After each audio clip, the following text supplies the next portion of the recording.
Quickly, let's cut across to Governor Rajan speaking at an event and hear out what he has to say. You know, there was first the subprime crisis, then there was the European crisis, and now there's talk of an emerging market crisis or potential emerging market crisis. And I'm going to argue these aren't three different crises. They're the same crisis happening in different ways. But the reason that this crisis is moving on from country to country or region to region is something that we have to be very worried about.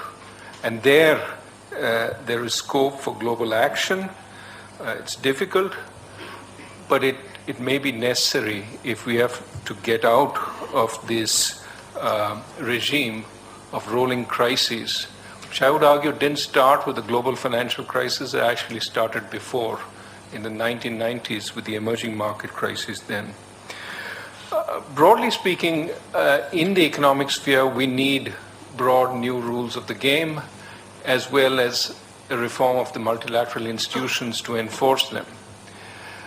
Is this going to happen in a hurry? No. That reflects some of the deficiencies in the multilateral discussion. But it's time to start talking. And I would argue that some of the problems in global economic management are problems that you can see in management of some of the other issues that were put on the table, and there are some similarities. So with that as a description of what I'm going to talk about, let me jump into it. We've had fairly slow industrial country growth for the last 7 years, since 2008. And there are various arguments for why this is the case. Of course, the first argument is we had a very deep crisis. But typically, you emerge from crises quite fast. Recoveries from recessions are typically V-shaped. But we haven't had much of a recovery, let alone a V-shaped recovery. So one argument is this is because of the nature of the crisis, a lot of debt taken on, debt overhangs on corporations, on households, make it very hard for them to borrow. And of course, most recently, governments have taken on debt, partly shifting debt from the corporations and households to their own balance sheets, and governments are also reaching the limits of their debt. So one argument is it's debt, and we need the deleveraging, and deleveraging is taking more time, and therefore one shouldn't be too impatient. Of course, we did try to stimulate economies. The 2008 summit and subsequent summits were well known for the G20 urging countries to spend if they could.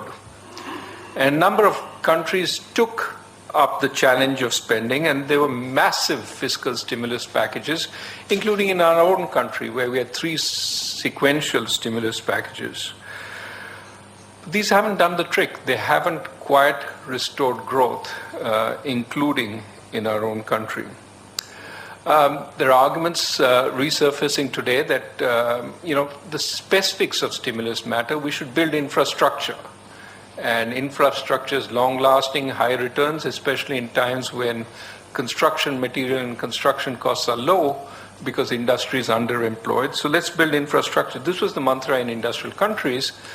However, infrastructure investment took off only in a few countries, and where it has taken off, it hasn't had much positive effect. Japan, for example, massive infrastructure investments over the last couple of decades, but it still is not out of the woods.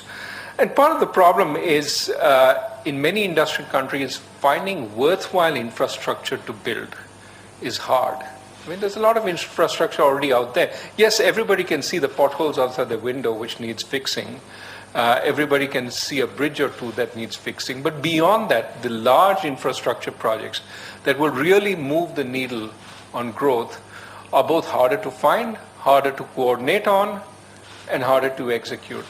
And I think that the difficulties in implementation of infrastructure in industrial countries aren't realized enough. In our own country, of course, we have massive infrastructure needs. and we're trying to go about them. But infrastructure in industrial countries is more difficult. So as people have found that stimulus, whether monetary or fiscal, doesn't seem to be restoring growth, and even deleveraging, there's been a fair amount of deleveraging in the United States, some in Europe. Even deleveraging doesn't seem to have restored growth. They turn to the next possible reason why it hasn't happened, and that's because structurally there were problems in the industrial countries which limited growth, and we need to fix those structural problems, right? Now, what could be the structural problems? Most recently, a number of arguments that the nature of populations in industrial. All right, we'll cut back across to those comments coming in from Governor Rajan in just a bit, talking about the global volatility that we're seeing on a day when we've had Chinese GDP data. In fact, speaking of China, some bit of good news.